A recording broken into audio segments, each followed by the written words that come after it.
please stand for prayer? Scott? Dear Heavenly Father, we just thank you so much for each and every individual that's here today. We just thank you also for these individuals who have stepped up to the plate to seek to represent the districts that they reside in, Lord. We just pray that our conversation tonight would be honoring to you. Help us to remember that at the end of the day, we're all still neighbors. We pray ultimately for great things for each of our municipalities and the county of Edgefield County. We pray these things in the name of Jesus Christ. Amen. Amen. Amen. Pledge of allegiance.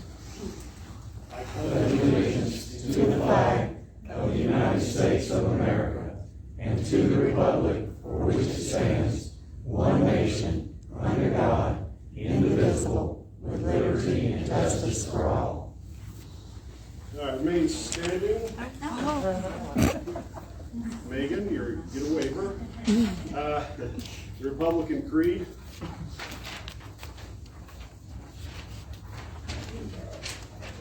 Ready? I do not choose to be a common man. It is my right to be uncommon. If I can seek opportunity, not security, I want to take the calculated risk to dream and build, to fail and to succeed. I refuse to barter incentive for gold. I prefer the challenges of life to guaranteed security, the thrill of fulfillment to the state of calm utopia. I will not trade freedom for beneficence, nor dignity for a handout. I will never cower before any master, save my God.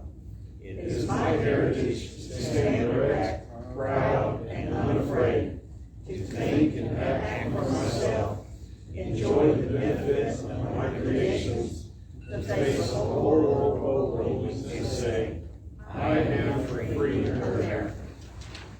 All right, have a seat. I want to welcome everybody. This is our second out of 2 town hall meetings with the candidates.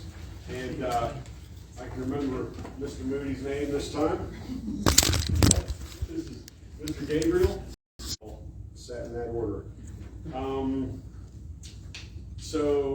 I guess we have a few, looks like county officials here, some VIPs and some PIPs, who I prefer to refer to as previously important people. And anyway, still important in God's eyes. The chairman's report. The only thing I have to say is the primary is on June 14th. There have been a lot of changes, and I'm sure I could be helped with this by the crowd or somebody in the crowd. There have been a lot of changes in district lines, so we do need to make sure that if you're close to a line, and maybe you don't even have to be, that your ballot, you can look at your ballot online or call the voter registration office. In fact, why don't I just give the number out now for the voter registration office. This is good note anyway.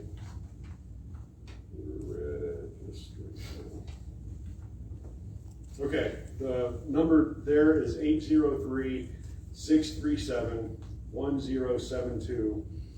You can call and you'll give them a little bit of information about yourself, and they'll let you know what district you're in.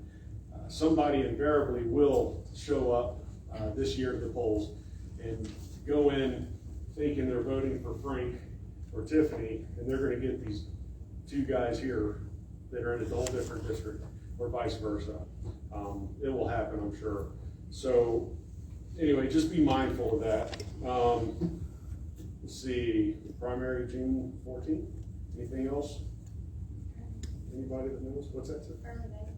Yeah, so early voting, you can early vote as well. Just call that number so you can find out what the hours are and go by and early vote. Then you don't have to deal with the lines. Treasurer's report. Well, I'll do that tonight.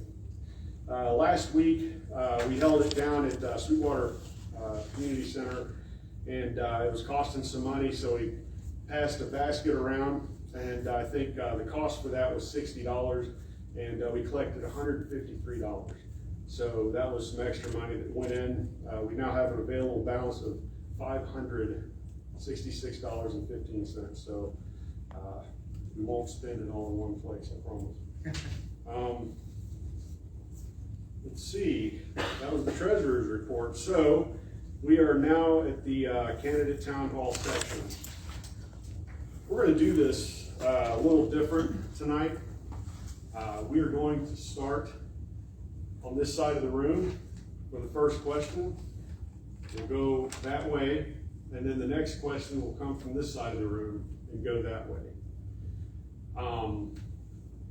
Each candidate will have 2 minutes to answer. So I think, we can get what we need to say done in 2 minutes. At 1 minute and 30 seconds, there will be a verbal warning that you have 30 seconds left.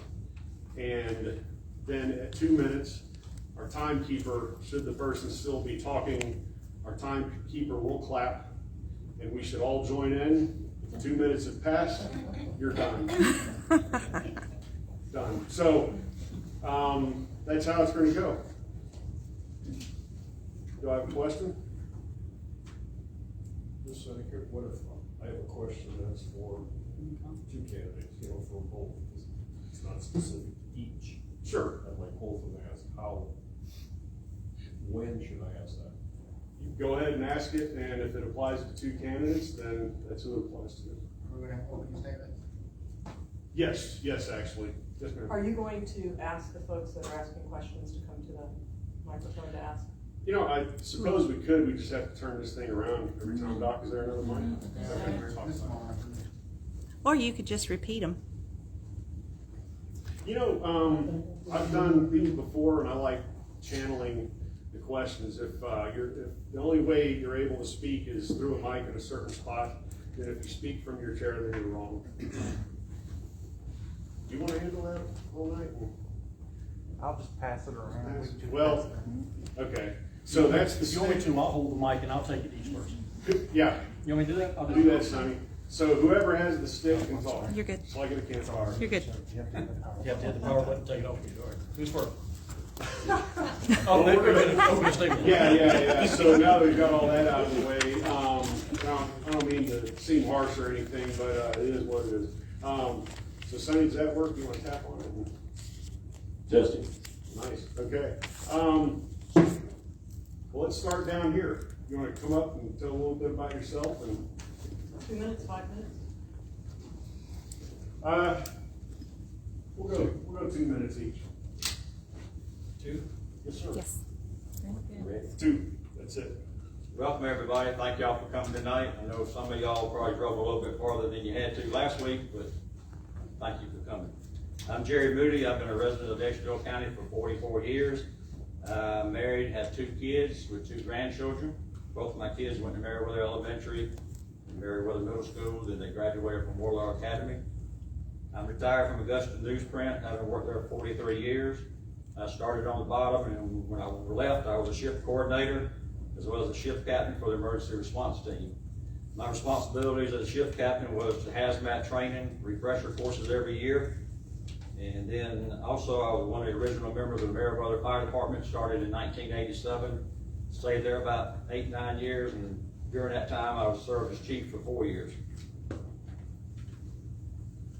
After that, Billy Parker came down in 1980, somewhere around there. And no, 1990, wanted to start a reserve deputy program for the Meriwether area because it was just growing so fast. We had 2 deputies on duty at that time. They got off at midnight. So Billy asked 5 of the firefighters would we be interested in being a reserve deputy. 5 of us agreed, so I served that capacity for 10 years. Also during this time, I coached Little League Baseball down in Belvedere for 15 years, and then when my kids went to Wardlaw, I was assistant baseball coach up there for 7 years. Okay, I've been asked what I was going to do if I was elected. It's pretty well straightforward. With my background in emergency services and law enforcement, I'm going to give Jody Rowland, Joey Smith, EMS director, and anybody else all the help they can get in acquiring what they need. I also plan on monitoring the budget with a magnifying glass and a sharp pencil Too many times people walk through that door right there, and without reason or rhyme, they leave out there with a nice sized check. After they walk out, sometimes there's no follow-up with how the money was spent. I'm gonna let y'all know what council is doing as soon as I find out. And then finally, I have no personal agenda. I've been asked by many people throughout the whole county to run all 5 districts. I've had at least one person Stop come the to me. clock, stop the clock. Is that 30 seconds left or 2 minutes? No, that was the 2 minutes. I'll Okay, raise my Okay, hand. let him finish with 15 seconds. Give us 30 seconds. All I need is 10. If anyone in the county wants to talk to me about anything, they can feel free to contact me. My phone number is 803-292-8000. Appreciate it. Sir.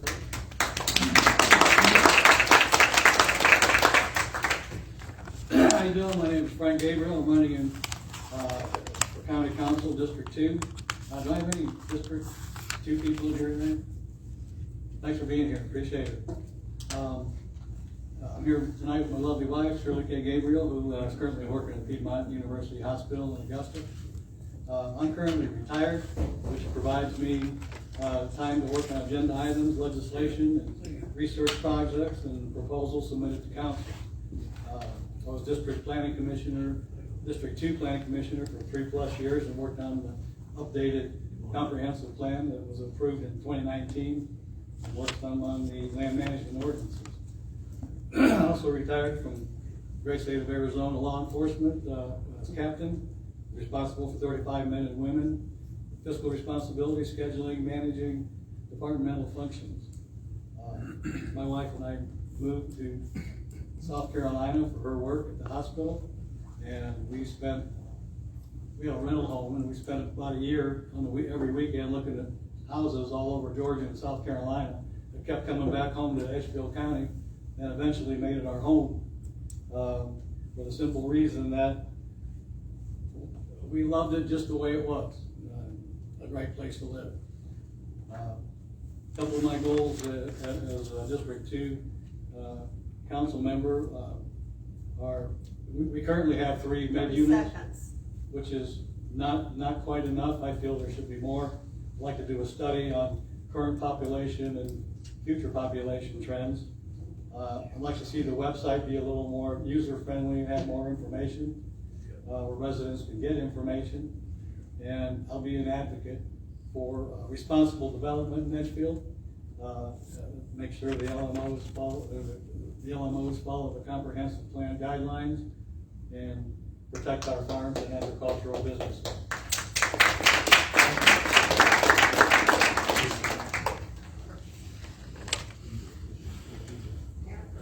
I would like to thank the chairman and the Republican Party for having us here tonight. Thank y'all for coming out. My name is Jason Furmage, and I'm a conservative Republican that shares the values of Ronald Reagan and Donald Trump. I'm running for Edgefield County Council District 5 to represent the citizens and their vision for the future of Edgefield County. My wife's here. She's a registered nurse, Lord. We have 3 kids that attend Fox Creek High School. Actually, the oldest one just graduated, and he starts his first job Wednesday. Yeah. Still more to go. That's right. Couple things. I'm looking to protect property rights of citizens of Edgefield County. We're going to support law enforcement, and we're going to try to keep taxes as low as possible. If you ever need anything, feel free to contact me anytime. Thank you.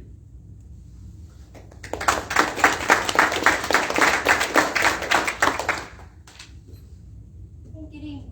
I know most of you in this room. There's only a few faces that I don't know, so it feels kind of funny introducing myself, but I'm Tiffany Ireland. I am running for re-election to District 2. I am a native of Edgefield County. I graduated from Furmage High School. When did we graduate? Let's not talk about that. Long time ago. I am the mother of 3 children. I've been married to this wonderful man for nearly 28 years. Homeschooled all of my children. 2 have grown up and they're out of the house, graduated them. They are in their own careers now. And we have our 14-year-old, about to be 15, our baby, at home. We are still homeschooling him. I've worked for the Edgefield Advertiser now for well over a dozen years now, covering county council all of that time. sat right there where Doc is sitting for every meeting, and probably only missed less than a handful my entire time of covering. So I'm well aware of what's going on in the county, how we got here, how our past got us here, and then where we want to go. I live on the west side. We call it God's country. It's very rural. Love it out there. I want to keep it that way. I love this county. I want to see our rural identity stay like it is. I know growth is coming, but it needs to be planned for in a responsible, wise way. And I think we have some leadership now that is in tune with that, and I hope to see that that is how we carry out in the future. So I have a voting record, so you're all welcome to go and check that out or ask me any questions. My contact information can be found on the county website, and I'll be around afterwards if you want to speak with me. So, thank y'all.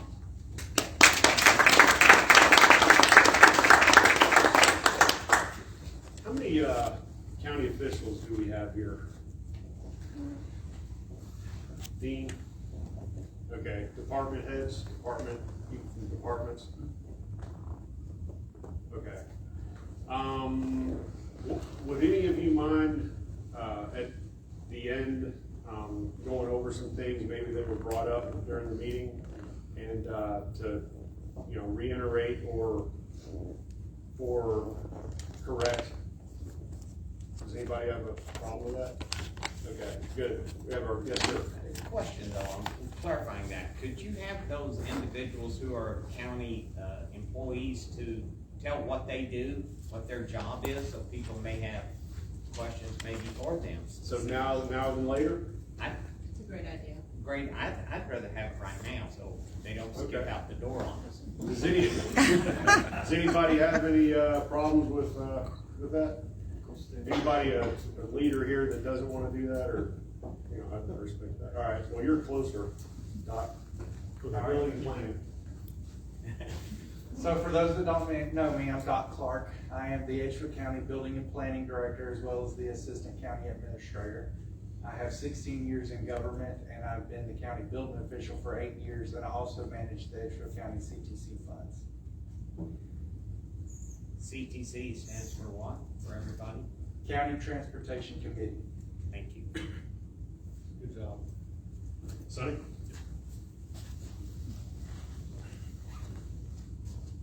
Most people know me by Sonny. I'm Charles Reel. I'm the clerk of court for Edgefield County. I run the courthouse.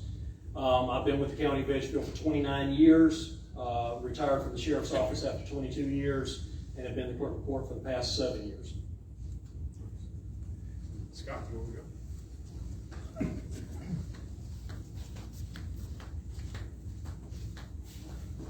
So my name is Scott Cooper. I currently represent the 5th District of County Council. I'm in my 6th and final year. I term limited myself. Prior to that, I served on the hospital board during our transition to self-regional. Prior to that, I also served on the tax appeals board. Nice, thank you, Scott. Being more.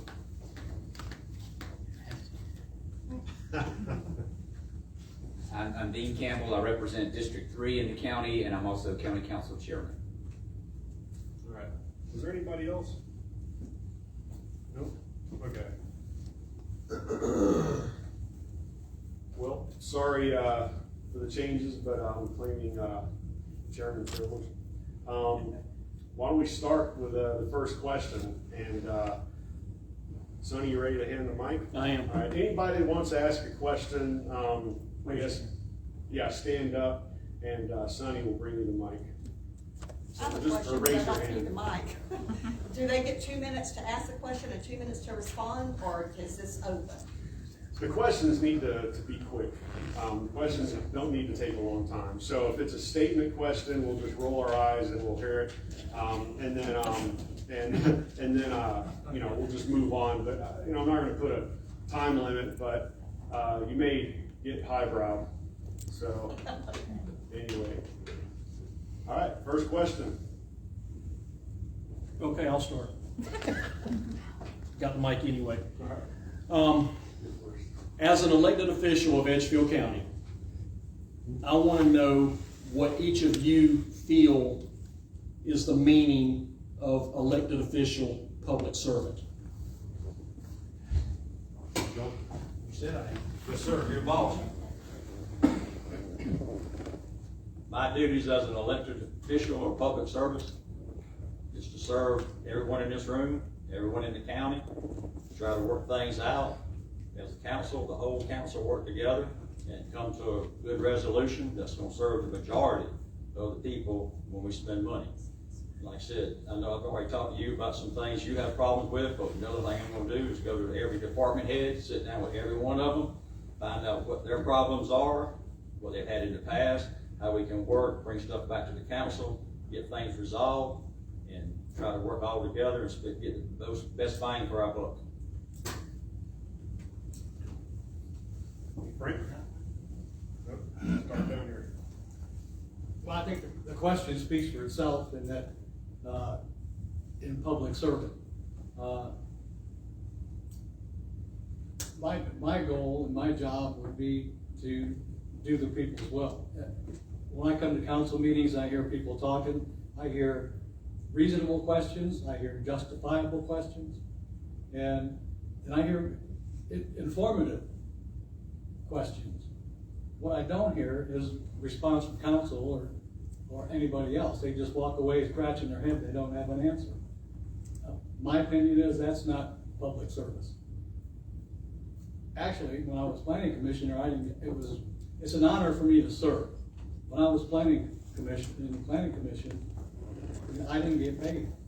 When I decided, when I left the planning commission, that I'm going to seriously consider running for District 2 council seat, I had no idea it was a paid position until I was sitting in here and they were talking about giving themselves a raise. That's the first time I realized that they got paid.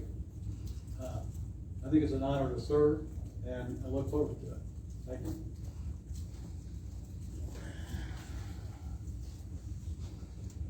Well, I feel like it's my job to serve the citizens in their will, not my will. There's going to be different viewpoints. You're going to have citizens on the left, citizens on the right, but we're going to have to come together as a council and make the right decision for the citizens of Edgefield County. I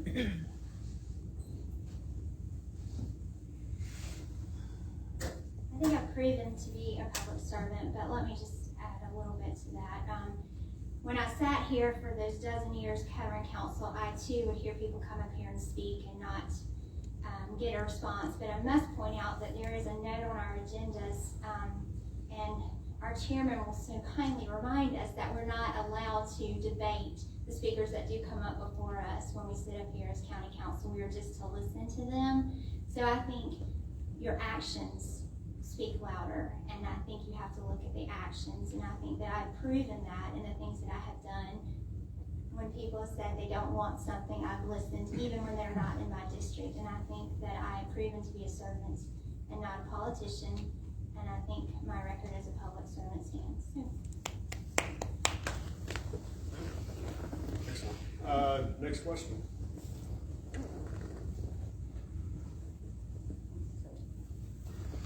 Sorry. I have a comment and a request, and then I have a question that's completely unrelated. My comment is, being in District 2 and in the District 5 area, the district lines have been redrawn, and the majority of the citizens do not know that the lines have been redrawn. So when they come to the polls, they're not going to know whether or not they have the correct ballot. And I know from past experience in speaking with neighbors on my street in District 2, in the past, they actually got a District 5 ballot and didn't even know it, and they voted in District 5 because they didn't even know who their candidates were. And I'm sorry, but we do have voters that just go to vote. They don't do research before they vote. With that comment, I'm seeing signs outside of your districts. So, especially Mr. Gabriel, I see your signs all over District 5, but you're running in District 2. Okay. And I feel like that is adding to the confusion that the citizens are going to have at the polls on election day. And I would appreciate if y'all would, all four of you, be aware of where your lines are and make sure your signs are in your district and not outside your district. Because we're gonna have voters that don't know that their districts have changed, and they're not gonna know that they might be voting for the wrong set of candidates. So that's my request. And now my completely unrelated question is, it's similar to Sonny's, but a little more foundational, a little more principled. I'd like to hear what each candidate believes the primary role of government is. Yes, Tiffany's first. I think, again, it's the public servant part, it's listening to, we are elected by you. You know, I'm not appointed. The governor doesn't appoint me, no one else appoints me. I am elected by you. And I think the role of the government is to listen to the voices that fit you here. To hear them. I was at a function yesterday for someone very dear to me, and I made the comment there that we did not always agree. So you can't, I don't think one issue, you know, you have to be an overall, you have to look at the big picture. But we're not always going to agree, and you can't satisfy every one of your constituents, but you have to listen to everyone and try to be the voice for everyone and represent those who put you here. Answer your question? Yeah, once again, we're here to do the work for the people and do what's best for the whole community. Not just one group, but the whole community.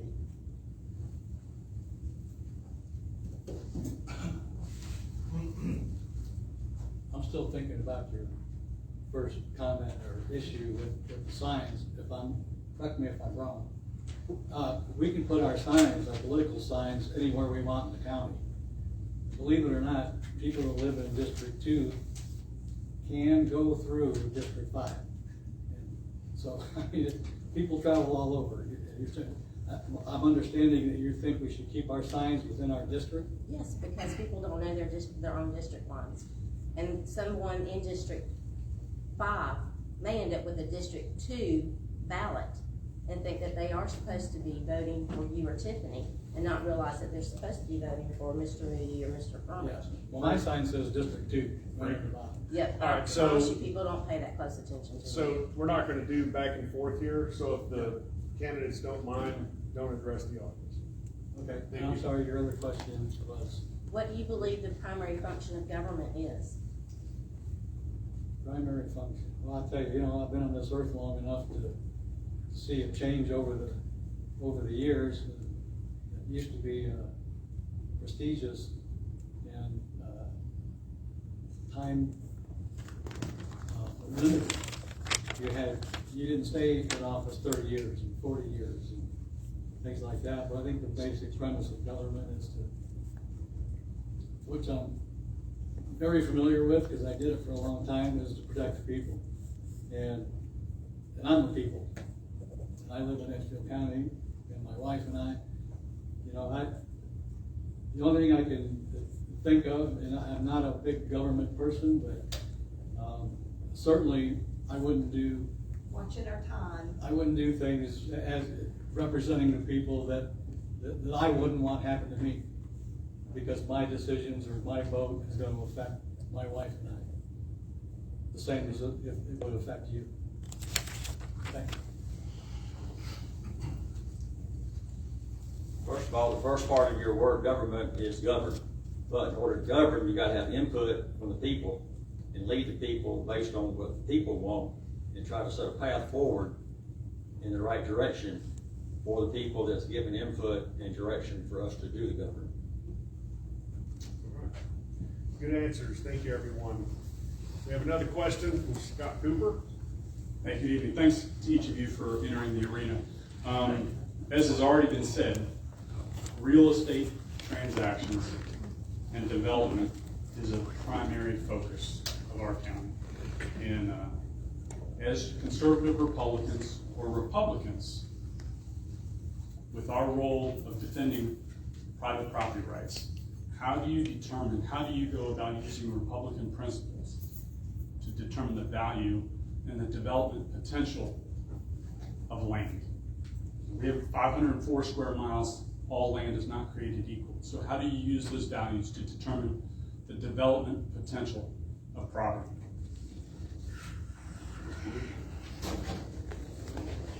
I would get it tough. But to answer your question from last week, I've got it right here.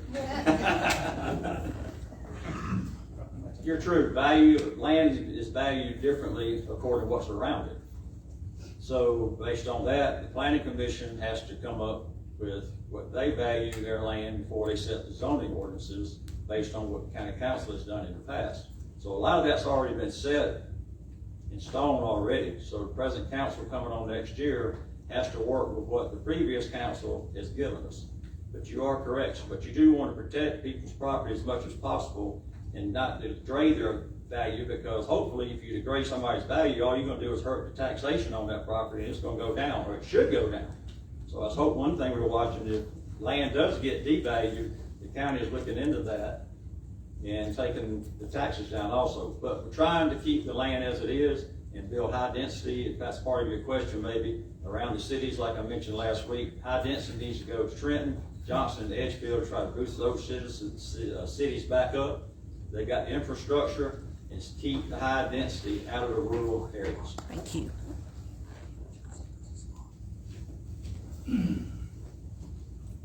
Well, I'm not personally against development, but I think it needs to be managed responsibly. The 2019 plan that was developed over the course of about a year with the Ford company, I felt was a great work. We took all the public meetings that we had. We took a lot of information away from Edgefield County citizens and incorporated that into that plan. And not oddly enough, it was the way most of us feel about Edgefield County. And I think if we follow that comprehensive plan as far as where certain types of development were earmarked for, high density was better off in certain areas of the county versus the more rural areas where we had estate lots and minimal zoning. The commercial aspect of development was in a certain area. So I think that original plan was well laid out and accepted by all, passed by council. Certainly, managing that development, in my opinion, would protect our agriculture and farming areas and not put in high density houses in an area that would impact someone else's quiet enjoyment of their property, their farm, and their home.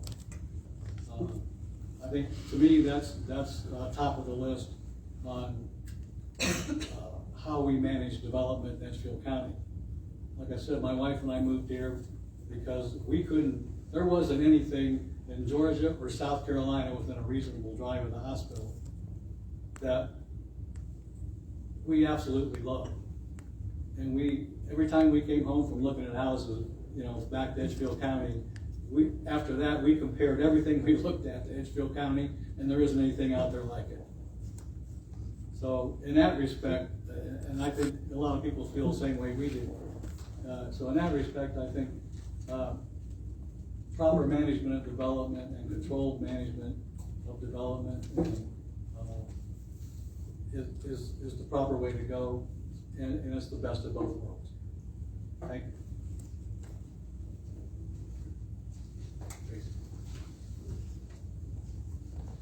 All right. One of the reasons I've got into this over the last 3 years is about property rights and development. We're having a lot of development come to the Meriwether District, and it just needs to be in the right place. I prefer quality subdivisions or homes over quantity. I've been around District 5. We got some nice communities, Currytown Station, Birch Point, over on Summer Lakes. Those are quality developments. And we don't need high density coming in those subdivisions and bringing down the property values in those areas. and we need to protect the citizens of Edgefield County first before we support developers. Thank you.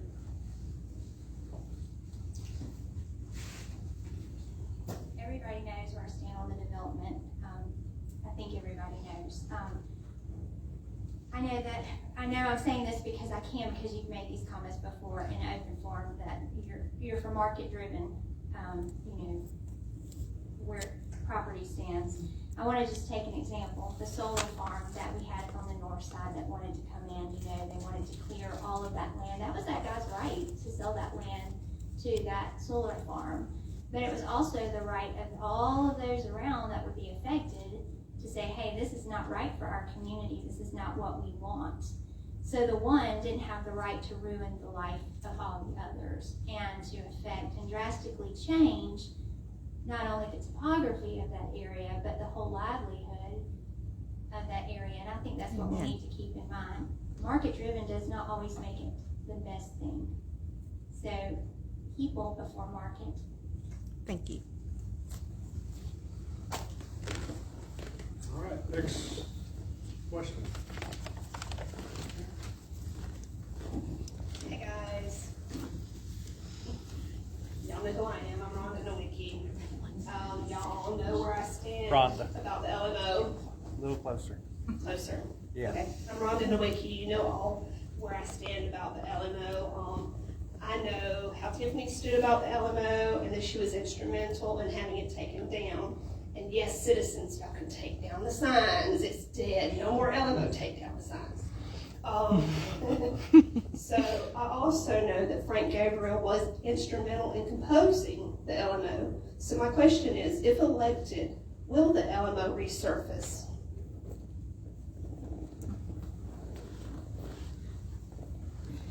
Tiffany?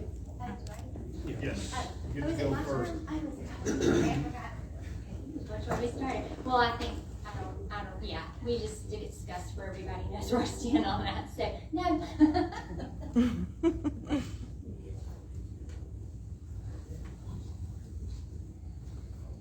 Well, from my understanding of land management ordinances, I believe we're gonna be required to have ordinances, and every 5 years, we have to make an adjustment to the land management ordinance.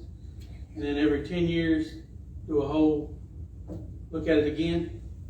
And, but we're gonna pay attention and listen to the citizens when we do that and make sure it fits in with Edgefield County values.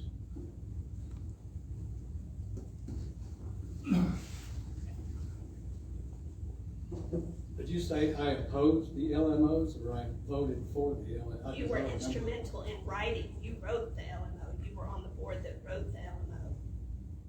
No, I didn't write it. We had a Ford company that was consulting. The original intent after the comprehensive plan was passed in 2019 was to update the LMOs. We had, correct me if I'm wrong, Doc, there was a lot of old language in the LMOs, and they were what, 30 years old, they needed updated, just in language, for one thing. There was, for an example, there was language where a builder or developer could provide a tape of whatever it was they were the site or whatever. And so that's old language. So things like that needed updated. Building codes, all the LMOs needed updated. And we had Ford Company that was advising us on those updates. I worked on them for, I think maybe 8 months, 10 months before my tenure was over. And at that point we were just going through them and picking out what needed to be updated or changed. We weren't actually changing the ordinance. What's happened since I left the Planning Commission is kind of a smoky area for me because I kind of half followed it. But I know the comprehensive plan had some changes affected on it, and which would have changed LMOs. The comprehensive plan is a legal document, and when that was passed, that's our document. Land management ordinances are exactly that, they're ordinances. if anybody were to go to court over one or the other, the judge would just simply say, where's your comprehensive plan? I want to read it. That document takes precedence over ordinances. So the comprehensive plan, LMOs, the comprehensive plan is a framework to create the LMOs in zoning based on where specifically it states high density housing should be in this area. Not that you can't put it somewhere else, it's just, it's a guideline for the LMOs.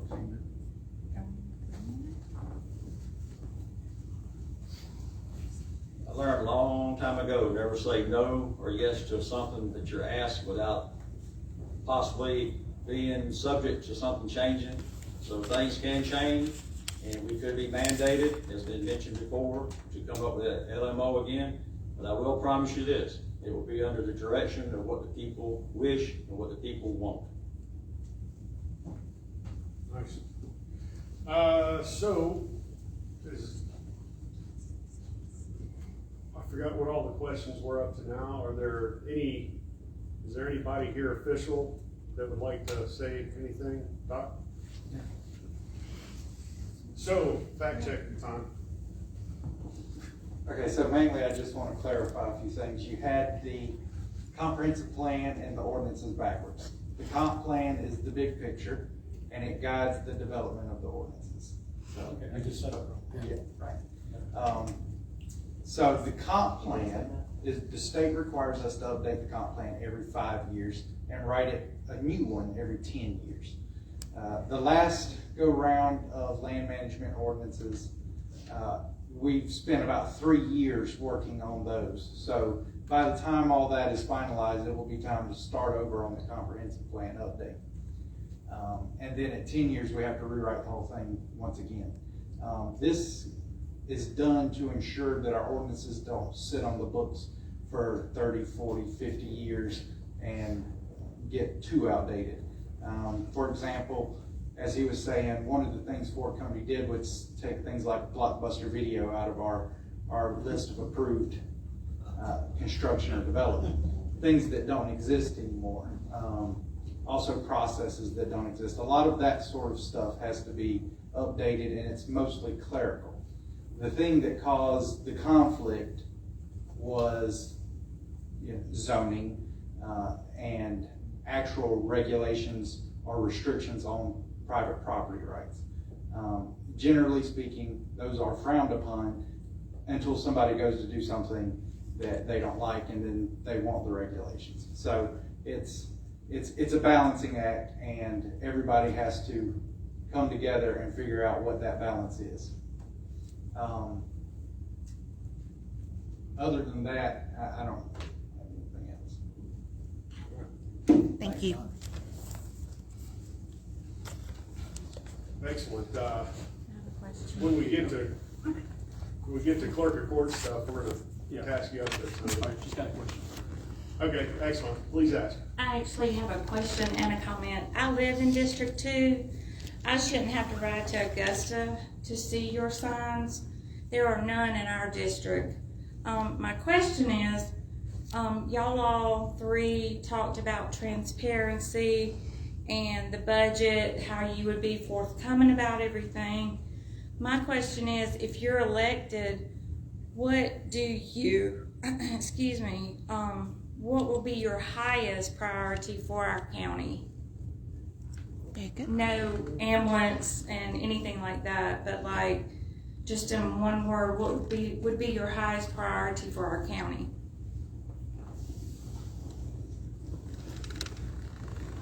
You're saying take away Take away the transparency. you're not saying talk law enforcement, EMS. Nothing like that. What do you see for Edgefield County during your time if you're elected? One word. One word. Prosperity.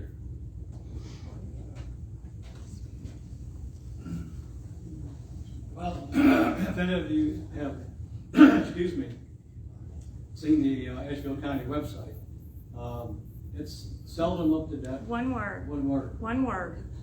What do you see for Edgefield County? I like prosperity. Can't copy. One word. Next. I think the well-being. Tired of all this stuff.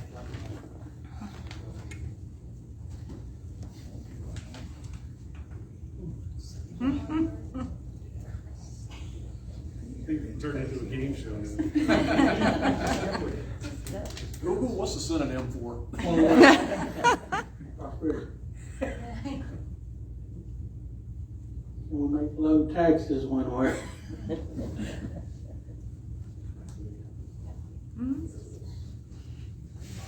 That's a hyphenated word. Control group. Interesting. Two words. Hyphenated, hyphenated. Tiffany's next. I think we have another question here.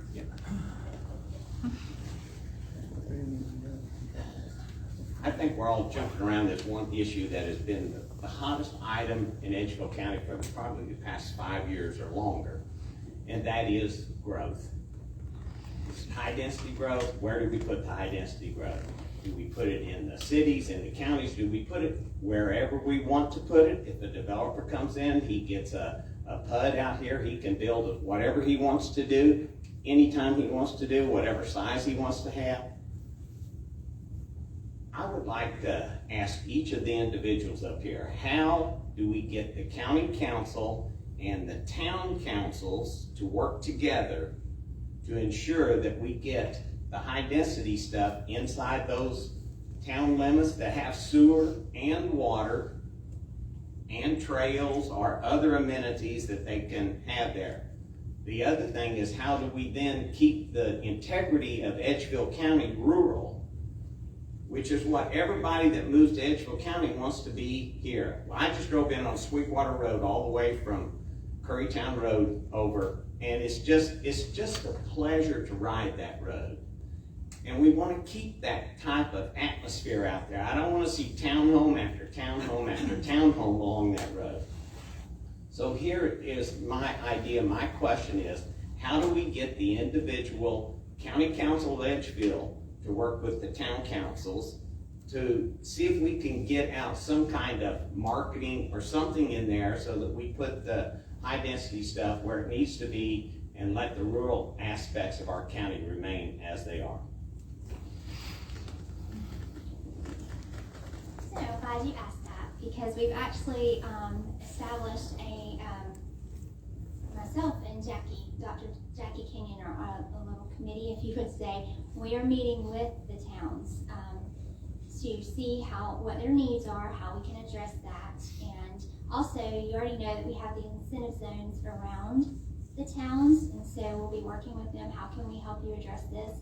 And also we've hired a marketing firm to be doing that as well. So these are steps we've just taken, so they're new, they're getting off the ground, they're moving forward, so I'm excited to see where that will go, and hopefully we'll be able to get some good feedback from the mayors and their administrators or whomever they want to bring to their meetings with us, and see how we can help them and address their needs and bringing this to them.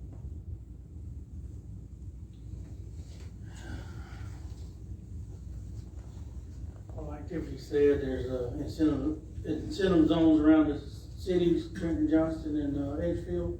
That's gonna push the high density around those cities. The rest of the county, with the high clay content we have in this county, it's gonna be hard to develop high density anywhere there's no infrastructure like sewer lines. Currently, the sewer line, I know, runs from Edgefield down Highway 25 to I-20, and that would have to be where the developments come, where property won't perk or anything like that. And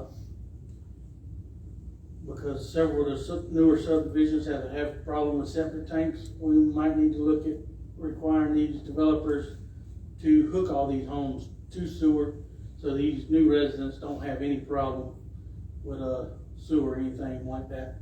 But along Highway 25, where the infrastructure is there, around the cities where the incentive zones is going to drive it, but we're going to have good regulations in place to to prevent the high density that we're not looking for. And hopefully we can get that done working with county council.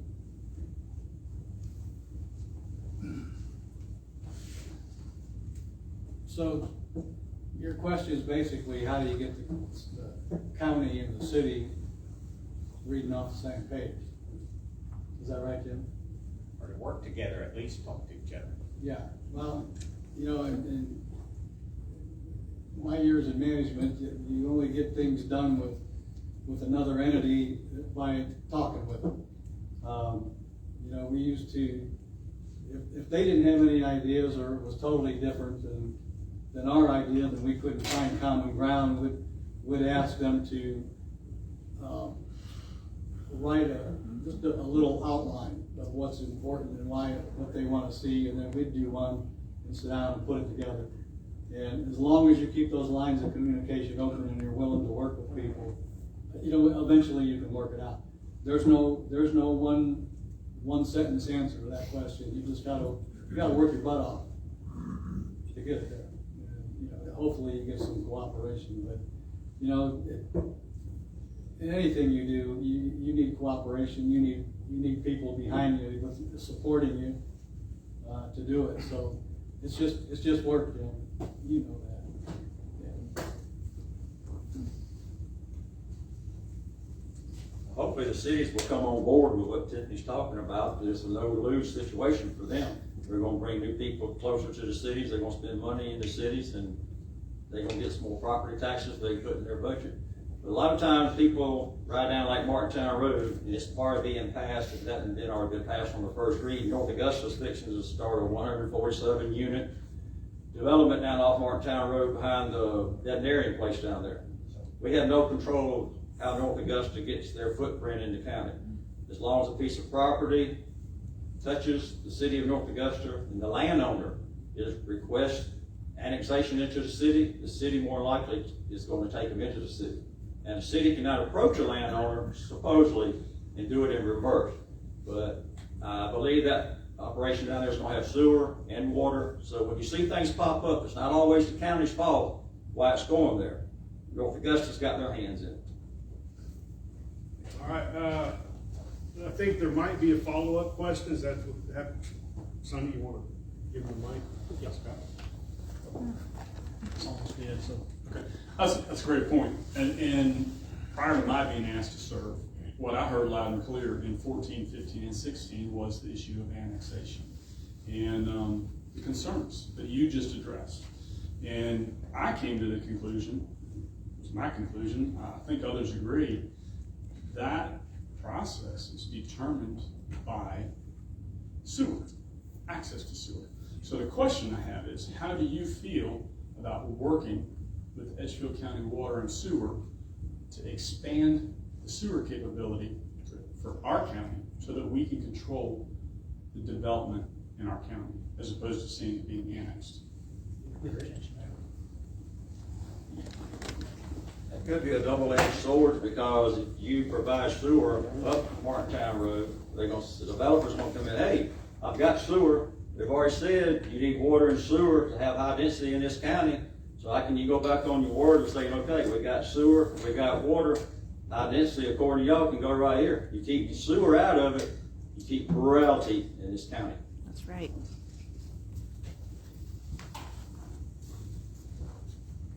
Sorry, Frank, I'm sorry. Yeah, I agree with Jerry exactly on that. He took the words right out of my mouth. But the water department is privately owned, and we can ask them, I'm sure, but to do things. I don't know why they would have a problem expanding their operations, given the revenue, that would create for them. At some point, they'd recapture all their investments. But I really don't know. I don't know why they would do it at this point, given that there's not much out there and they're banking on, there's a lot of things that I think they have taken into consideration to take on a project that size. So I've never talked to them about it, never really talked to many people from the water company. but I know it's private, so.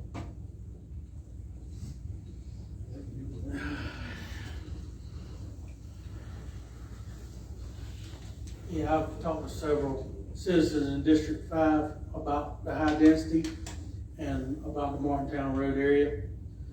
The only thing we could possibly do to stop North Augusta is get the sewer line out there. It is, like Mr. Jerry Moody said, it's a double-edged sword. But if we don't cut North Augusta off, they're gonna continue to march up Martintown Road as far as they can go. That's gonna be up to the citizens, who they wanna control their growth. They want Edgefield County Council to determine it, or North Augusta City Council. And that's one of the only ways to stop it. We gotta make a choice on it. Okay, I'm just gonna tell you straight. You can't have it both ways. You're either you're gonna bring the infrastructure and you're gonna bring development, or you're not. You cannot have your cake and eat it too in this situation. You bring the water lines, you bring the sewer lines, development will follow.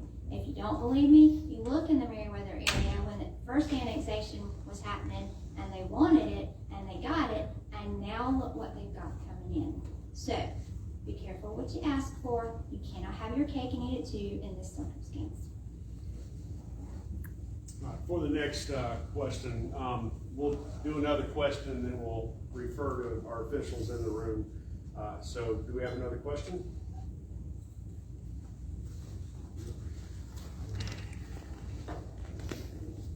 Thank you. I have a concern. I'm listening to discussion of growth, development, responsible growth, high density, and then the previous question about the lovely drive, the comments about the lovely drive down Sweetwater Road. And that's exactly one of the things that lured us to Mount Vintage in 2007, was that drive from 20, once we got on Sweetwater, to drive down and see that magnificent barn that once belonged to Mount Vintage and the community itself. And it was a beautiful country road. I'm very concerned about Sweetwater Road because it isn't a lovely country road anymore. It is really a dangerous road in terms of no shoulder, no turning lanes, people who don't respect the double yellow lines, nor the speed limit changes, the mail carrier that has to stop at postal boxes and forces people around them. It's gotten to be a complicated drive. Tanker trucks, logging trucks, curves, you name it. I'm concerned about growth along Sweetwater Road. And if there are any plans to address the road itself before we get into all of this growth. I know that Stanley Martin has just purchased $5.5 million worth of lots in Tavern Hill and will be building Section 1. What happens? The traffic on the road, we'll have more school buses, we have fire department vehicles, EMT vehicles. That road is an inferior road for what's happening. What's your perspective on development along Sweetwater Road? I'd like to know. Okay, first of all, I'd like to address your concerns about the road. I can remember when you could drive down Sweetwater and you didn't see anything. I mean, you didn't see anybody. There was just a handful of, same with Martintown Road. I could leave and drive down Martintown Road and never meet anyone, ever, on my entire drive down the road. So, but the things you're speaking of as far as the roads are concerned, that's out of the county's hands. That's DOT. Same with when these subdivisions, they determine the road feasibility, they do the feasibility studies. That's a DOT thing. That is not something that council can put our hands in. So that issue is not something, you have to go somewhere above us on that one. But the growth aspect of it, and I think that's what we're all talking about now, is how do we manage that growth, and how do we, and we put things in place with our ordinances. There's now on the table, Planning Commission is going back and they're discussing overlay districts as well. That came up within the area that you're speaking of particularly, so I assume that's probably going to be addressed in the coming months through them, and then that will come to council. But there are certainly things that have been in place to address that area, particularly when we put back the comprehensive plan like it was originally designed to protect the lot density sizes. That certainly affected your area greatly. So I think that's what you've seen this council do, is note those concerns and try to work toward making that place, that area, and the county as a whole be responsible with our growth.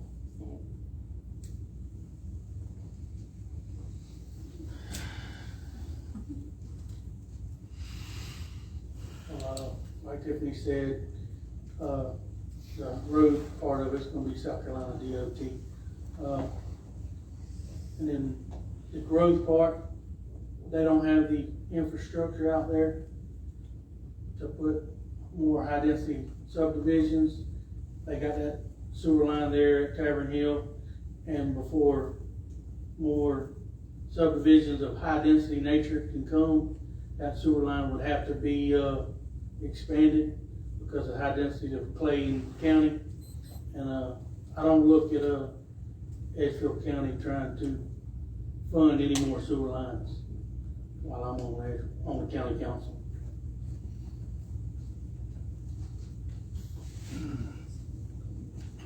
I think anybody that drives that road has experienced some sort of discomfort somewhere along the road. I know I have, I know you have. I've almost lost a mirror on my truck. The guy decided that he was gonna pass a slow driver, and I came around the curve and I'm staring at this guy. And there's no place to go. There's just nowhere to go. But I think as far as development and additional traffic on Sweetwater Road, I think we're going to experience that on all roads that are main arteries that people travel often. I would imagine, and I haven't done a lot of research on these things, but I've seen areas that traffic increases, you're going to see stop signs, traffic lights, some kind of traffic control to mitigate some of that, the speed specifically, and the ingress and egress out of other roads coming into a main artery. You'll see traffic lights and that. But again, I'll go back to the comprehensive plan. Sweetwater for a great distance was designated a scenic byway. So there was some restrictions on development on Sweetwater Road. Had to be so many feet back and so many acres for 2 to 5 acres, I believe. But we're gonna start seeing some traffic lights, some kind of traffic controls in that way.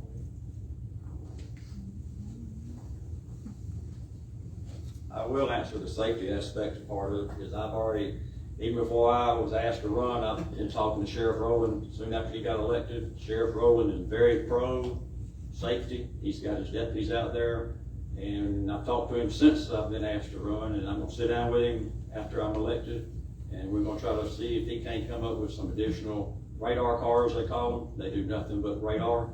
That's their primary function, like North Augusta have what they have E-cars. They have radar and DUI task force.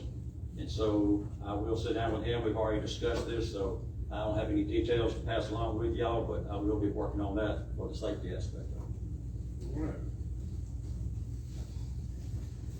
At this time, I'd like to ask if there's any county officials that would like to clarify anything. No? Okay. Next question. Given that all elected officials and their designates should retain neutrality in the execution of their responsibilities, I'd like to know each candidate's response to conflicts of interest in the administration of their duties and what oversight they feel should be in place to prevent such practices. Some of those are already in place. When we file the run, we have to fill out a conflict of interest report with the state of South Carolina. You're supposed to list any business dealings you have within the county or any kind of stuff that you will run upon conflict of interest. Mine is listed as 0, But if there is an issue that comes up dealing with something you have personal interest in, you have to recluse yourself from the vote.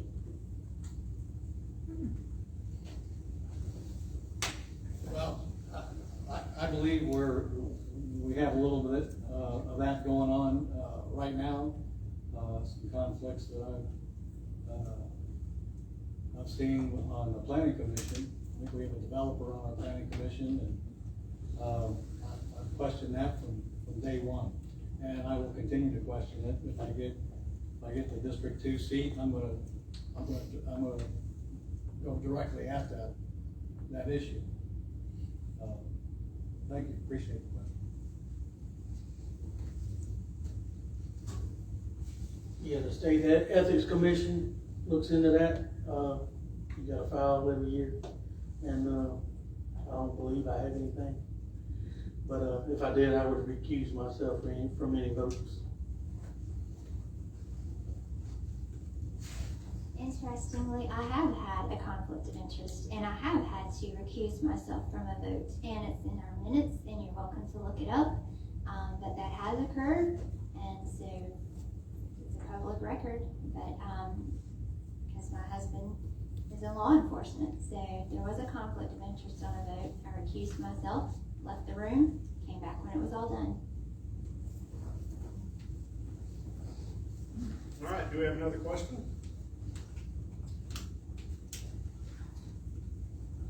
I have one. Yes. Probably don't need money. Thank you. Yeah. So really, I guess what I'm asking is more your opinions, because I'm not asking you what you would do about something, but one of the big problems I see in this country on national and state levels, and I assume on local levels, is giving our tax dollars to NGOs, non-governmental organizations, and not-for-profits. We talked about transparency, but what are your thoughts on how to assure accountability? Like, what are they using that money for? And do we have anything already in place? Because I think it's a lot of those organizations that are ruining this country. So.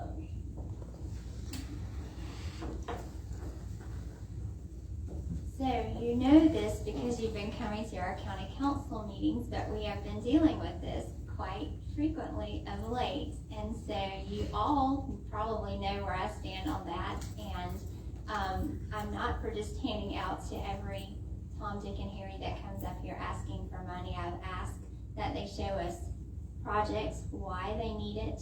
Right now, I still was outvoted, but then we turned it around and then we fixed it. And so right now it is where they are not being funded. But we will have and continue to have those people come before us. And I think you have to ask the hard questions like we've been doing. There are 5 of us, though, as you've seen. So it's going to take a majority to feel the same way, not to fund these, not to just hand out our tax dollars to these nonprofits. And we have to be very fiscally responsible with other people's money. And that's what this is. This is not my checking account. I'm not writing to support this nonprofit. That would be different. This is the taxpayer's checking account that we're writing that check for. So.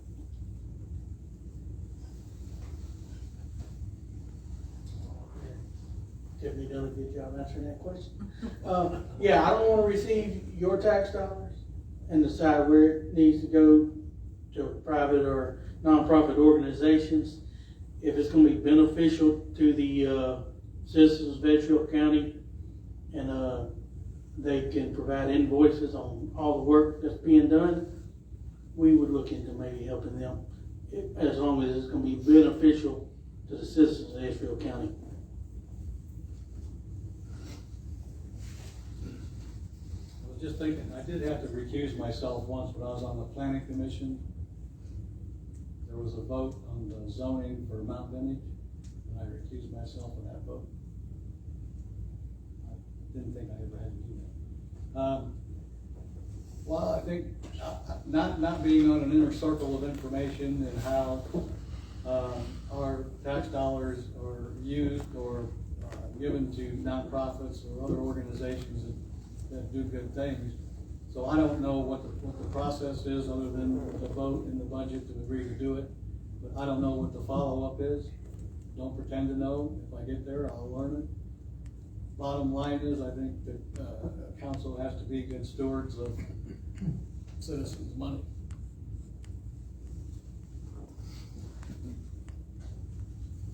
There are 95 non-government, non-profit organizations in this county alone.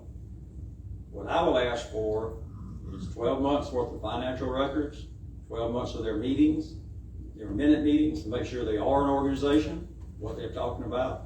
And if council does approve the money, say we offer $20,000, they're going to have to get the money as the work is done. They're not just going to take $20,000 out of this room and we won't see them again. If they got an itemized list of stuff they want done and they go spend $5,000, bring me those receipts back, we'll cut you a check for $5,000. Their project might not cost $20,000. They might get it done with 15, so that gives them 5 extra in the checking account and should stay with the citizens. So I plan on asking for detailed accountability even after the money is given to them.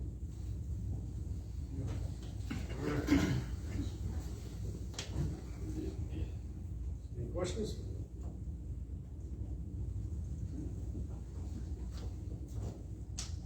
All right, I guess we'll check with our fact checkers. Does anybody have anything to say? Nope, okay. Bonus round. How many points it was? I don't know, whenever you go vote, that's where you decide who you're gonna get your point. We are now going to take questions. You can ask anybody what you want. So, I will open the floor for questions. I have a question. So I heard. One second. Oh, sure.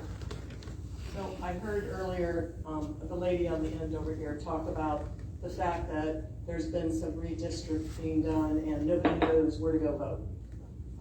Some confusion between District 2 and District 5. So why is there such confusion and what was the issue with the communication? I don't know, maybe Tiffany, if that's a question for you. So we can leave it open or you can ask it to Tiffany. I'm not sure I understand. Let me make sure I understand the question. The issue of not communicating the redistricting lines, is that what you're asking? So if my district was changed from 2 to 5, and it wasn't, but I'm just saying, Right, yeah. right. Why wouldn't I know about it? Why wouldn't I receive something from county in my mailbox telling me that? That's something the state handles, and that's a voter registration thing, and that is not part of the county. That's a state thing.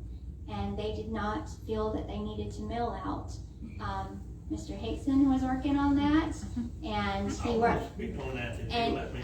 You can speak away, but it was a state thing. They both went to bat for us to try to get, both delegation members here tonight went to bat trying to get the state to mail out stuff for us, and that didn't happen. So, do you want to talk now? Yeah, if there's anybody else that wants to talk on that, please do. 2 minutes is still on the line, and after the question is answered, are answered, we'll have our officials make comment. Shane and I, I'm Bill Hickson. I represent House District 83 in Edgefield County, and I live in Edgefield County. I worked on this, and Senator Massey and I both worked on this. When the lines were redrawn by council, y'all redrew your lines.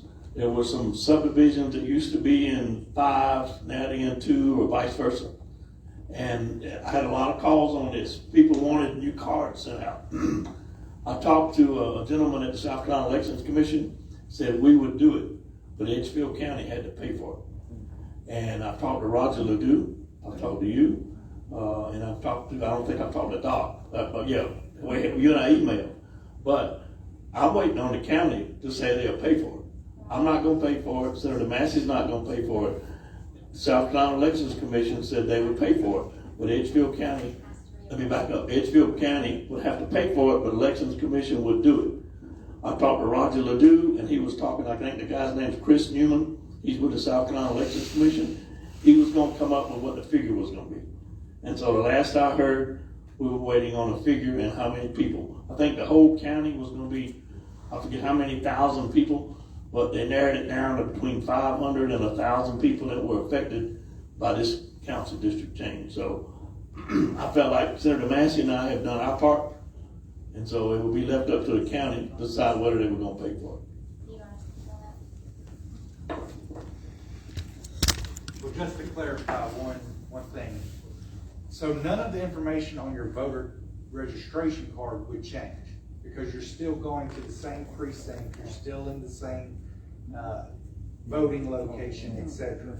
So what we would have to do is the election commission would have to provide us with the addresses of the particular people that were in a district swap. So if they went from 2 to 5 or 5 to 2, etc. And then we would have to put together a postcard or a letter specifically to those people. So what we would have to have is a list of those individuals and what their districts changed from and to in order to put together something that would notify them. I have not spoken directly to county council or to our county administrator about what the plan is, funding, etc. We do not have a figure yet for that. But if we do, then that's something they'll have to consider whether they're going to send that out or not. Sending out a notice like that to the whole county would be about $11,000 to $12,000. But obviously, if you just send it out to the 500 or 600 people that are affected, it'd be vastly cheaper. You can save, if you don't mind, I already know.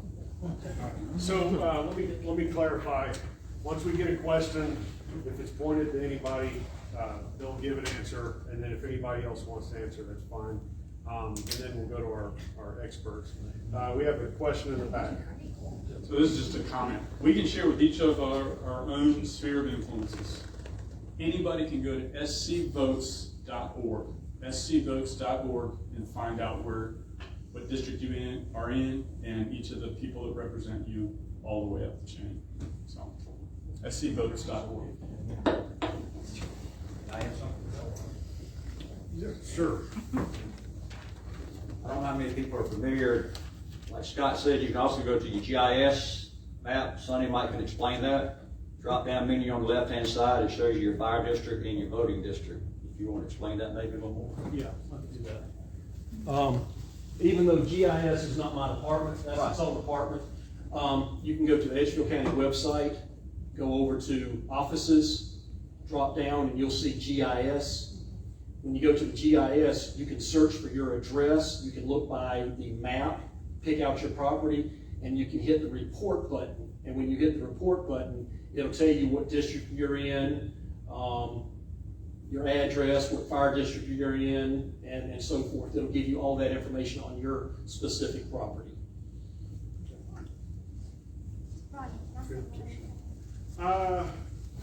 Yes. Just to clarify what Mr. Hill said, I just want to clarify. We were talking like just 2 weeks ago, so when we figured out that state would not pay for it, to get the list from the state has to provide us the list of who changed. Everything goes back to the state. So we could not compile that list of mail-outs. That would have to come from the state. And then we would have to do the mail-outs. Up on top of the money, it was a logistics. How are we going to get that done in such a short amount of time? Because it's really only affecting the primaries. And that's why it's 2 people. 3 others up here are not affected by this. It did not affect them in any way. You see what I'm saying? It only matters to those that are affected. Right, exactly. And it doesn't matter to those other, they're not running with the opposition. Do you see what I'm saying? So it matters.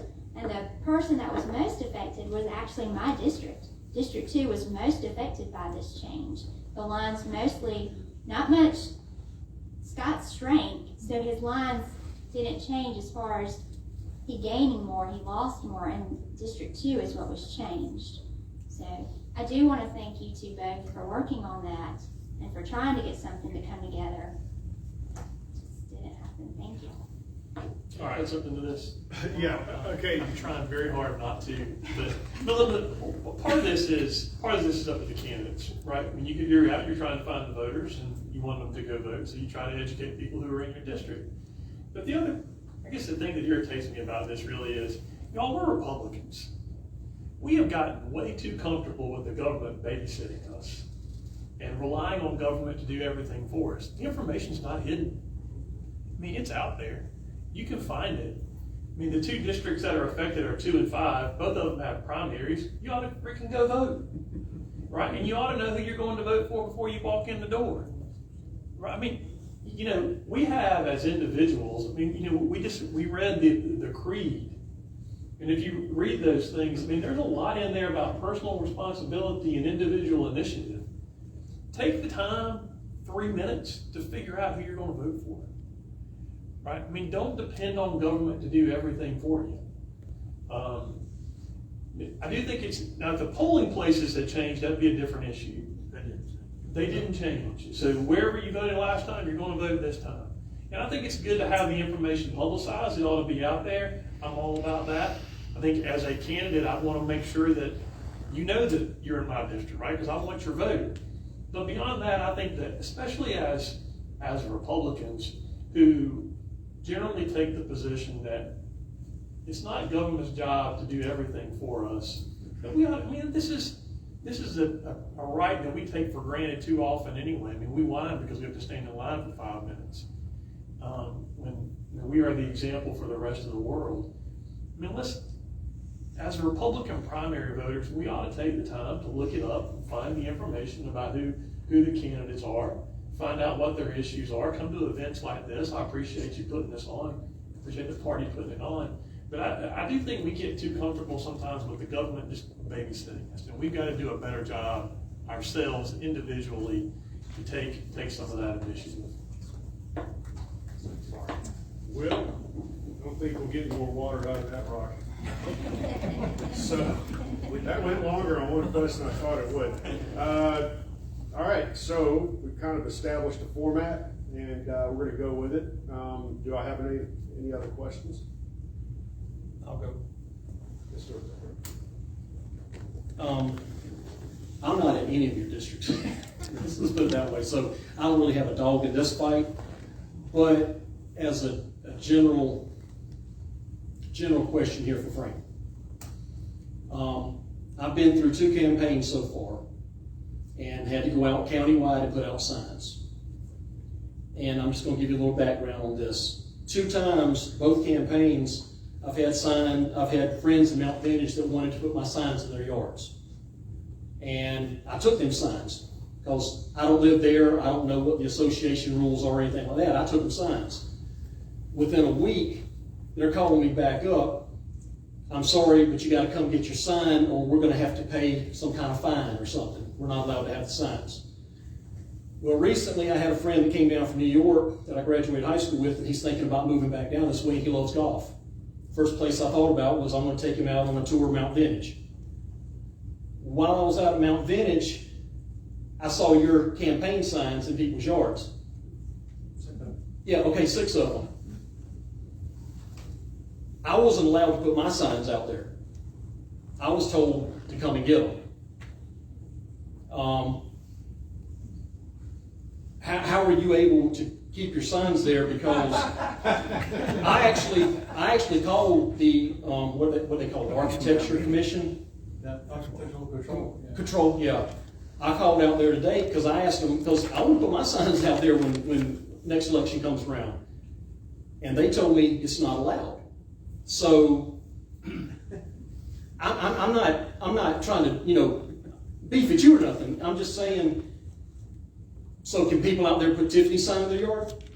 I'm just asking to make it fair. Let me answer. Okay, I'd love to answer. Thank you. I'm just, because I'm looking at the next election for me too, Well, I don't know what the circumstance is with your signs, but for me as a resident, initially I was going to put one out because our incumbent, Tiffany Ireland, got the HOA development-wide publicity for stopping the work on Sweetwater Road during Masters. And I kind of thought that was unusual. So that's kind of started it. The rest of it is an enforcement issue with the HOA. If you don't enforce all the covenants, you can't enforce any of them. It's arbitrary and capricious. So they got after me once about my RV being in the driveway when I told them I'm pulling the interior out of it and putting some new seats in it. It's going to be here for 3 or 4 weeks because I'm waiting for materials and seats. And at the time, Kirby Holly says, okay, great, thanks for telling me. Unfortunately, she didn't pass it on. So I started getting hate mail, you know, about my RV sitting there, and I'm telling them, there's no seats in it, I can't drive it.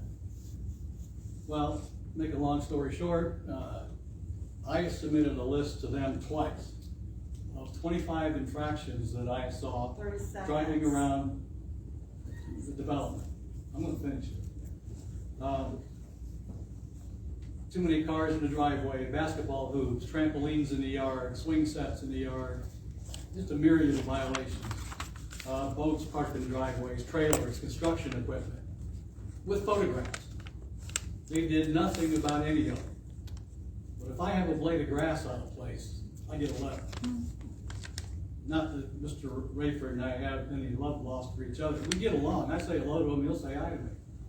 I mean, I've never done anything to him personally, he's never done anything to me personally. But it just seems there are a certain number of people in the development are more heavily scrutinized than others. Yeah. So we had Trump signs, we had Biden signs. We had graduation signs.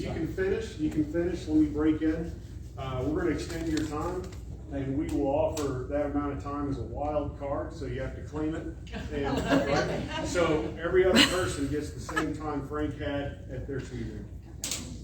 So anyway, so there was Biden signs, there was Trump signs, there was graduation signs, there's welcome home signs, there's religious statues, crosses, and I put 6 signs up and people are flipping out. But they didn't say anything about Art Biggs had a sign up when he was running for council.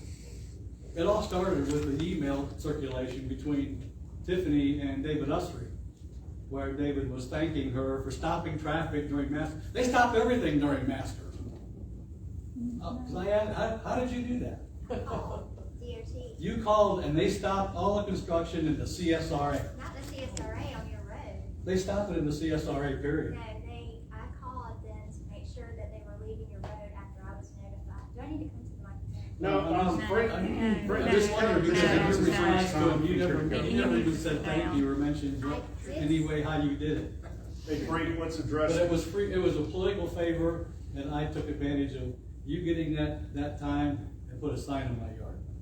Fair is fair. Thank you. And Art told me I couldn't put a sign there. You can put one in my yard. Right. Thank you. Thank you. It went up to about 4 minutes. 4 minutes. So we have 2 minutes extra that the other 3 get on any subject you want. Tiffany, you get to respond. So first of all, I'd like to say you asked what I did and I called. So I can't help that I got an appreciation email thanking me for that. I did not advertise what I did. They sent me an email thanking me for what I did. I responded to him. I did thank him for his email to be so kind to me to do that. And I can't help it if people appreciate when I do something for them. That's out of my control.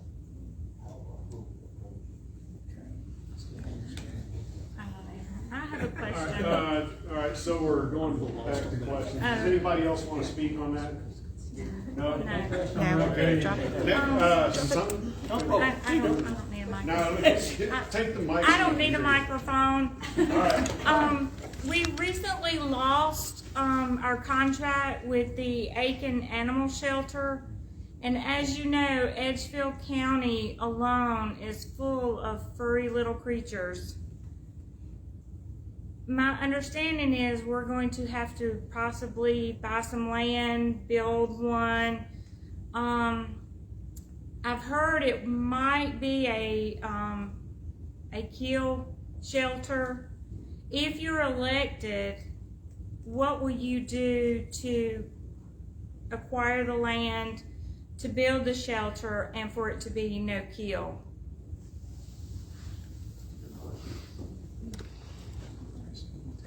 I'd be glad to go first on that, because if I would allow a no-kill shelter to be built, I'd have to leave my house. My wife is dearly an animal lover. She boards animals. We take in foster dogs. I mean, we were dog poor at one time. But I really don't. I think the present council is added $125,000 because that's what Aiken County has asked for to extend our contract through the end of the year.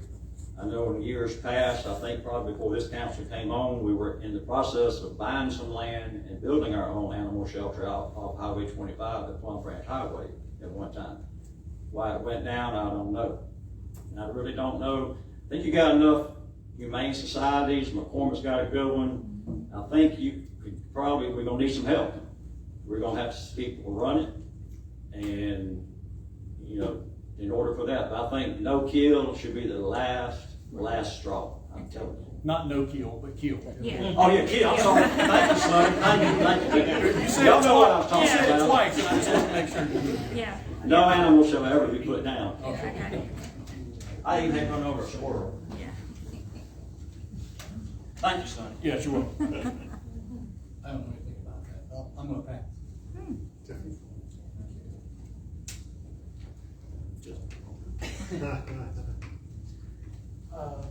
Well, it's an issue that we're gonna have to look at. I mean, it's gonna cost the county more money.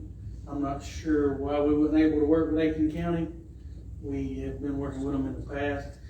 Yes, it would be cost effective to try to continue to work with them, but if we have to do it on our own, we're gonna have to come up with the funding, the property, and the resources to do it. And we need to make it a no-kill. We're gonna have some volunteers and organizations to take these animals off our hands. It's a hard decision, but some animals are not healthy, and that's the last resort. But we need to take that into consideration too when we do build.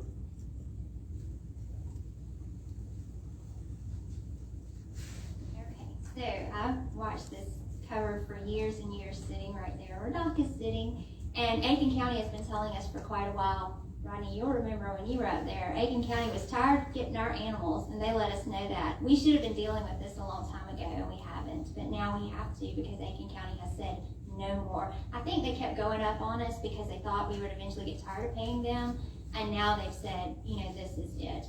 What we are doing, I can tell you what we are doing. We are looking at building the shelter, like you said. We're not looking at purchasing land. We're looking at putting it on land we already own. We're looking at constructing something that's much more economical than what we looked at before. We're also looking at partnering with Saluda to see if they would like to join us in this, and any neighboring counties. And we're also looking to work with rescues, area rescues, and to see if they can help us so it would not have to be a kill shelter. You know my heart is for animals, so we've had about every kind of animal you can imagine in my home growing up, and at my home now. I got a lot of dogs, so I need to be quiet. And so I don't want to see any animals be quiet, any animals killed. He knows we love animals at the Ireland home, so if we can do this without making it a kill shelter. But as Mr. Furmage said, there are some animals that cannot be saved. You know that too. And so you can't just say it'll be no kill. There would be some instances, unfortunately, that animals would have to be put down. And one other thing, ASPCA is working with us to design this new facility too. So it would be a standard. We have a standard that we want to make sure it reaches. So thank you. Am I still in the penalty box?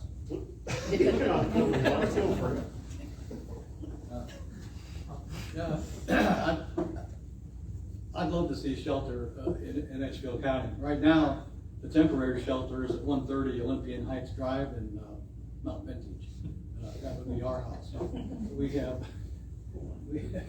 and Marcelo's got one too. We've got 4 dogs now that who mentioned that earlier, Forever Rescue. We have that we rescued in Mount Vintage, and people just come up and drop them off, and they run around the neighborhood until somebody picks them up. And there's a lot of people in there with wayward dogs that have become family, us included. We had I think 2 when we moved here, and we got 4 now. I'm not opposed to 6, but somebody'd have to come over and help me. I'll do it. Manage that. I volunteer a lot. Yeah, because all ours are feral. I'll take. They boss us around. But anyway, I'd be all for a shelter and seriously do what I could to get that worked into the budget somehow. Yeah. Thank you. All right. I feel qualified to answer this question. But I'm not. Is there anybody in the room that's qualified that wants to answer? Or expound? I just want to say that I think that if Edgefield County partnered with McCormick and Saluda, the tri-counties, that would split the cost, proportionate to each county, and you'd only have to have a couple of full-time workers there, because I believe that there would be more than enough volunteers, high school students, college students, things like that need to get some internship time and some volunteer hours, that we'd have enough staff to take care of it without breaking the bank on the county budget. That's just my 2 cents on it. Sir. Okay. Do we have any questions? You sure? Okay. This being the last event, I think we'll do closing statements. A lot of surprises tonight. So, where did we end up last time? Who's next? I went first. Ladies first. I'd like to thank y'all all for coming out tonight. I've seen a lot of repeat faces from the other night. So y'all came to 2 of these. So thank y'all. Thank y'all for coming. Thank you for asking important questions and for being involved citizens, because that's what it's about, is being involved. And being responsible, like Shane was saying, we have to be responsible voters too. I appreciate all of your comments. If you have any questions for me, as I said before, my contact information is on the website, county website, or you can talk to me as we get ready to leave. I'll be sticking around a little bit. Thank y'all again. Good night.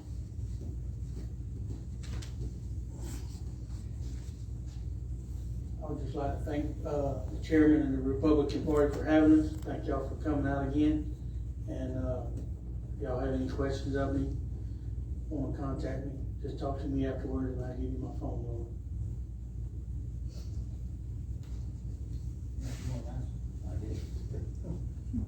I just want to thank you all for being here. It's been a pleasure, and it'd be an honor to serve County Council in District 2. Appreciate your vote. Thank you. I will say it's been a very informative 2 weeks. A lot of questions asked, a lot of answers given, and I hope we satisfied y'all's questions. Now it's y'all's turn to go out and do it. And I will tell y'all one thing. I want to be classified as a public servant and not a politician. All right.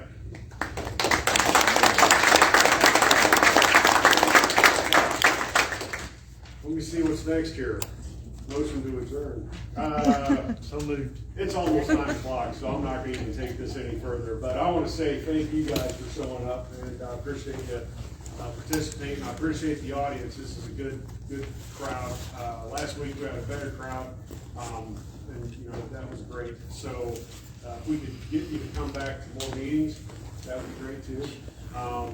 And don't forget the money. We only have $500, so we need help. When is the next meeting? Let's all go get ice cream. All right, so I will be working on putting everybody's email into the list when I mass mail. You can respond to me and say you want to be on it, and then I'll take you off. But you'll start getting notifications for those meetings. Do I hear a motion to adjourn? So moved. Second. All in favor? Aye. Motion passes.